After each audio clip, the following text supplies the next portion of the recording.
భద్రాద్రి ఆలయంలో సీతారామ స్వామి వారి కళ్యాణానికి అధికారులు ఏర్పాట్లు చేస్తున్నారు.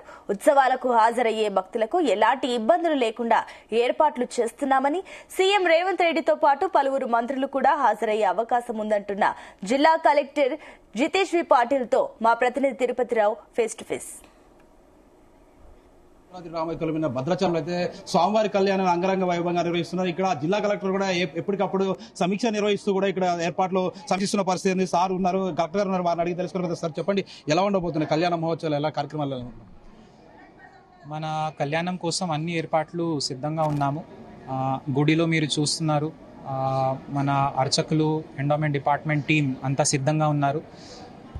కరెక్ట్ టైంకి సరైన రిచువల్స్ చేసే విధంగా మేము సిద్ధంగా ఉన్నాము. ఇంకా ఈసారి అయితే తలంబరాల కోసం 80 కౌంటర్లు పెట్టడం జరిగింది. లడ్డు కౌంటర్స్ కూడా మన డిపార్ట్మెంట్ తరఫున పెంచడం జరిగింది.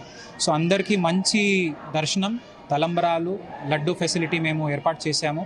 ఈసారి మండపంలో కూడా ఎండ దెబ్బ పడకుండా మిస్ట్ ఫాగింగ్, మజ్జిగ, చల్లటి నీళ్లు పుష్కలంగా మేము పొజిషన్ చేయడం జరిగింది. అంటే గతంలో ఎలక్షన్ కోడ్ వల్ల ముఖ్యమంత్రి రాలేకపోయారు. ఈసారి ఎలక్షన్ కోడ్ లేదు, ఆల్రెడీ ఉగాది రోజు ఆహ్వాన పత్రిక పంపించడం జరిగింది. ఈసారి ప్రభుత్వం నుంచి మంత్రిజాల తలంబరాలు అందించే అవకాశం ఉందంటారా మంత్రి?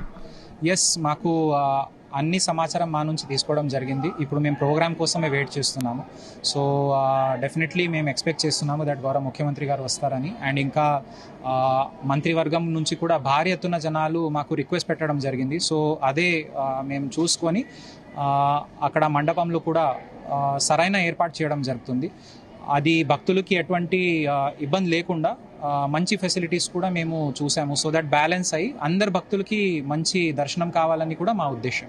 ప్రస్తుతం అయితే ఇప్పుడు తెలుగు రాష్ట్రాల నుంచి కూడా భక్తులు భారీగా చేరే ఈ కళ్యాణం తిలకించడానికి వస్తుంటారు. వాళ్ళకి అకామిడేషన్ ఏ విధంగా ఏర్పాటు చేస్తారు? సో మన దగ్గర జనరల్గా అన్ని లాడ్జెస్లో అయితే కొన్ని రూమ్స్ మనం రిజర్వ్ పెట్టుకుంటాము వివిఐపీస్ కోసం లేదా అట్లాంటివి. కానీ మిగతా అయితే ఆన్లైన్లోకి వాళ్ళకి బుకింగ్ కోసం అవైలబుల్ ఉంటాయి.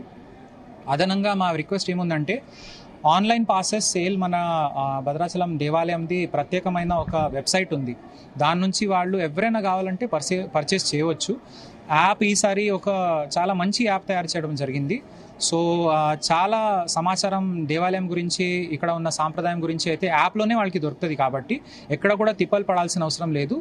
చాలా కీలకమైన విషయం ఏంటంటే, ఈ ముహూర్తం ఏదైతే ఉందో అది 12 గంటలకి ఉంటుంది.